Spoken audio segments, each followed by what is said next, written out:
La Terre n'a pas toujours tourné bien rond dans l'esprit des hommes, et pendant longtemps, elle ne tourne même pas du tout. Au Moyen-Âge, on pense que l'univers se découpe en sphères concentriques autour de la Terre. Les premières supportent la Lune, le Soleil et les planètes, tandis que la dernière sphère est constellée d'étoiles bien accrochées sur sa voûte. Ce modèle est repris et enseigné dans toutes les universités d'Europe. Il faut dire qu'il convient parfaitement à l'Église, qui prend la Bible au pied de la lettre.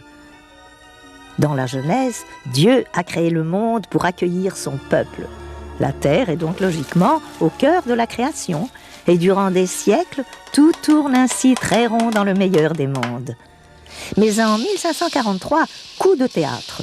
Nicolas Copernic, chanoine et astronome polonais, publie un traité qui ose remettre en question ce modèle géocentrique. Pour lui, c'est la Terre qui tourne autour du Soleil, véritable centre de l'univers.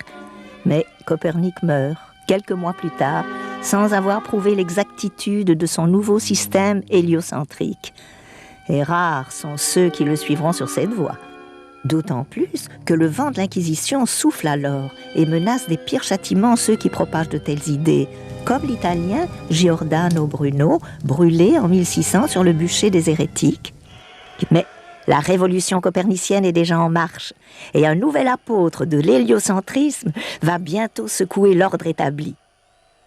Il s'appelle Galileo Galilei ou Galilée. Né à Pise en 1564, il est vite réputé pour ses expériences sur le mouvement et la chute des corps. Mais un beau jour de 1610, Galilée a une idée décisive. Il fabrique une lunette qui grossit 30 fois et la braque vers le ciel pour contempler les astres. Ébahi, il observe alors 10 fois plus d'étoiles qu'à l'œil nu, détaille le relief accidenté de la Lune et surtout découvre 4 satellites tournoyant autour de Jupiter. Pour Galilée, c'est la preuve que l'organisation du monde n'est pas aussi simple qu'on le pensait. Si tous les astres ne tournent pas autour de la Terre, pourquoi serait-elle le nombril du monde ? 20 années durant, Galilée travaillera donc sur le système héliocentrique jusqu'à ce que l'Inquisition, excédée, le convoque devant son tribunal. Le 12 avril 1633 s'ouvre à Rome un procès retentissant. Seul face à ses juges, Galilée est d'abord serein. S'il est interdit de défendre ouvertement les thèses de Copernic, rien n'empêche de les étudier. Mais au cœur du procès, le commissaire général de l'Inquisition exhibe un document qui vaudrait à Galilée un aller simple en enfer.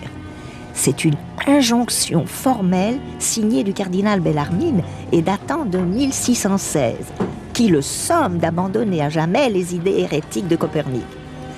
S'il veut éviter la torture et le bûcher, Galilée doit donc capituler. Mercredi 22 juin 1633. Toute l'assistance découvre un Galilée pénitent, en chemise blanche et à genoux. Il renie devant tous ses convictions et sa foi en l'héliocentrisme. Mais ce jour marque aussi son entrée dans la légende en tant que martyr de la science, si bien qu'on lui prêtera plus tard ces mots prononcés en foulant la terre du pied. Eppur si muove. Et pourtant, elle tourne.